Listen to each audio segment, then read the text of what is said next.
இருந்துச்சு. அப்போ நான் கலந்துக்கணும்னு தான் நினச்சேன். ஆனால் ஒரு சின்ன ஒரு அசதினால நான் வராமல் விட்டுட்டேன்.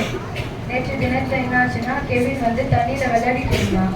டக்குன்னு ஒரு செகண்ட் தான் ஃபாஸ்ட்டாக அவன் டக்குன்னு அது வந்து ஏஞ்சி நான் அடிக்க போகிறேன்ட்டு குடுகுடுன்னு ஓடி அப்படியே கீழே விழுந்துட்டான். இந்த பேக் சைடில் குழந்தைக்கு செம்ம அடிபட்டுருச்சு. ரத்தம் நிறைய போனோடனே நான் பயந்துட்டேன். ஆண்டவரே சப்பா என்னாச்சுன்னு தெரியலையே. கர்த்தர் குழந்தைக்கு ஜீவனை மீட்டு கொடுத்தார். 3 தையல் மட்டும் போட்டிருக்காங்க. அவன் கொஞ்சம் எப்பயோ போலதான் ரொம்ப துருன்னு இருக்கான். அவனை நான் சாஃப்டாகவும் சொல்லி பார்க்குறேன், அவனை மிரட்டியும் பார்க்குறேன். அவன் கேட்கவே மாட்டான். இப்போ இருக்க பசங்க எதுவுமே சுத்தமாகவே கேட்கவே மாட்டாங்க. அவங்களுக்கு என்ன பண்ணாலுமே எப்படி ஹேண்டில் பண்ணுறதுனே புரியவே மாட்டேங்குது. அப்போதான் நாங்கள் ஏதோ அடித்தாலும் பயப்படுவோம். இவங்க எதுக்குமே பயப்பட மாட்டானுங்க.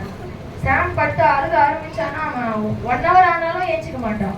இச்சிக்கிறான், எதோ பண்ணுறானுங்க. பயமாக இருக்குது. கர்த்தர் தான் பிள்ளைகளுக்கு நல்ல ஞானத்தை தரணும். கர்த்தர் தான் நேற்று அவனை பாதுகாத்தாரு. குழந்தைக்கு ரத்தம் போனாலும் எனக்கு ஒரு மாதிரி வடவடன்னு வந்துச்சு. கர்த்தர் மகனுக்கு ஜீவனை கொடுத்தார். தொடர்ந்து கர்த்தர் தான் பிள்ளையை வழிநடத்தணும். இங்கே இருக்க எல்லா பிள்ளைகளுக்காகவும் நீங்கள் தினமும் ப்ரேயர் பண்ணுறீங்க. அவங்களுக்காக தொடர்ந்து ஜெபிங்க. நன்றி.